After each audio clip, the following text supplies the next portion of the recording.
اللہ کے نبی فرما رہے ہیں تم قبروں پہ نہ بیٹھو، اور ہمارے ہاں جو قبروں پر بیٹھتا ہے اس کا مقام معاشرے کے اندر وزیر سے بھی بڑھ جاتا ہے۔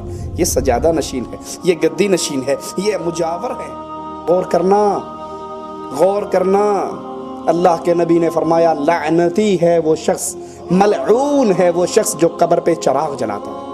رسول اللہ صلی اللہ علیہ وسلم نے قبروں کو پختہ کرنے، قبروں پر بیٹھنے، قبروں پہ قبے بنانے، عمارت بنانے سے منع فرمایا۔ قبروں کی طرف منہ کر کے نماز پڑھنا حرام ہے، وہ قبر پیر کی ہو، بابے کی ہو، نبی کی ہو، ولی کی ہو، بزرگ کی ہو، چھوٹے کی ہو، بڑے کی ہو، اس کی طرف منہ کر کے نماز پڑھنا، وہاں قبروں پہ بیٹھ کر اس قبروں کا چار طواف کرنا، اس قبروں پہ چاروں طرف بیٹھ کے قرآن پڑھنا، ہاتھ باندھ کے بابا جی کے سامنے کھڑے ہونا، ہاتھ سینے پہ رکھ کے ان سے سوال کرنا، پکار کرنا، یہ حرام ہے۔ صحیح مسلم میں اللہ کے نبی صلی اللہ علیہ وسلم کے فرمان پہ غور کیجئے، آپ نے فرمایا قبروں پہ مت بیٹھو،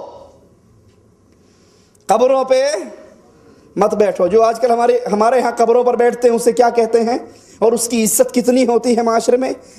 یہ گولڑے والی سرکار کے سجادہ نشین ہیں، یہ گدی نشین ہے۔ اور سجادہ نشین اگر الیکشن میں اپنے گدھے کو بھی کھڑا کر دے تو مقابلے پہ کوئی جیت، یہ گدی نشین کا، بس سجادہ نشین کا۔ اللہ کے نبی فرما رہے ہیں تم قبروں پہ نہ بیٹھو، اور ہمارے ہاں جو قبروں پر بیٹھتا ہے اس کا مقام معاشرے کے اندر وزیر سے بھی بڑھ جاتا ہے۔ یہ سجادہ نشین ہے، یہ گدی نشین ہے، یہ مجاور ہے۔ قبروں کی طرف منہ کر کے نماز نہ پڑھو۔ اور آج ہمارے ہاں درباروں پہ قبروں کی طرف منہ کر کے قرآن کی تلاوت بھی ہے، نماز بھی ہے، دعا بھی ہے، ہاتھ بھی مانگا جا رہا ہے، سر بھی جھکایا جا رہا ہے، طواف بھی کیا جا رہا ہے، بابے کی قبر کی چوکھٹ کو چوما بھی جا رہا ہے۔ اسی طرح رسول اللہ صلی اللہ علیہ وسلم نے فرمایا، غور کرنا، غور کرنا، اللہ کے نبی نے فرمایا لعنتی ہے وہ شخص، ملعون ہے وہ شخص جو قبر پہ چراغ جلاتا ہے۔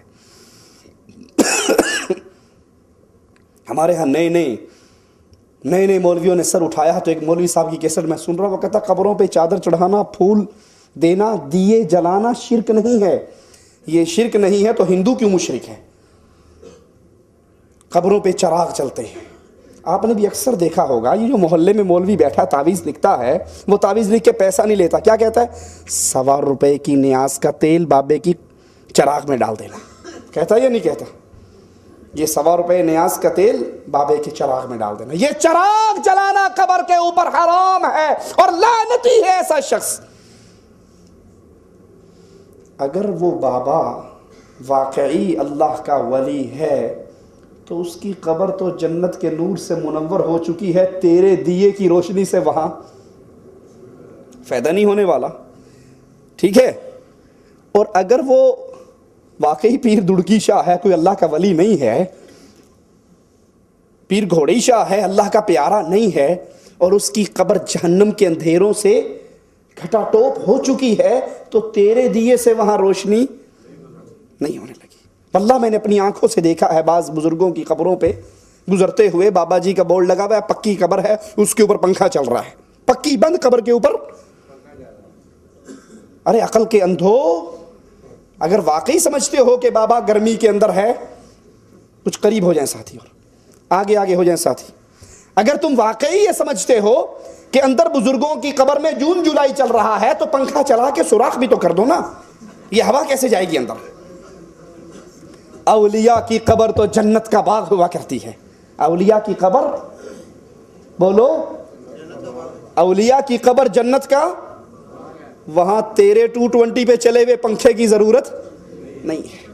اور جس کی قبر جہنم کا گڑھا بن گئی، یہ جہنم تو ایسی خطرناک ہے، اگر جہنم کے دروازوں میں سوئی کے سوراخ جتنا بھی سوراخ ہو جائے، اس سے جو گرمی نکلے پوری کائنات کو جلا کر راکھ کر دے۔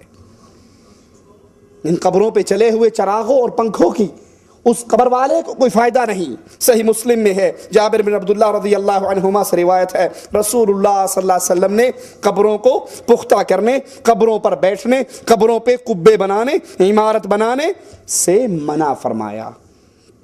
ہم منع کریں، کہیں گے وہابی ہے، گستاخ ہے، اولیاء کو نہیں مانتا، بزرگوں کی توہین کرتا ہے۔ صحیح مسلم، قرآن کے بعد صحیح بخاری کا مقام، صحیح بخاری کے بعد صحیح مسلم کا مقام، اور صحیح مسلم اور صحیح بخاری دونوں کتابوں میں کوئی ضعیف موضوع من گھڑت روایت نہیں ہے، اور اللہ کے نبی کی یہ حدیث صحیح مسلم میں ہے، آپ نے قبروں کو پختہ کرنے سے منع فرمایا۔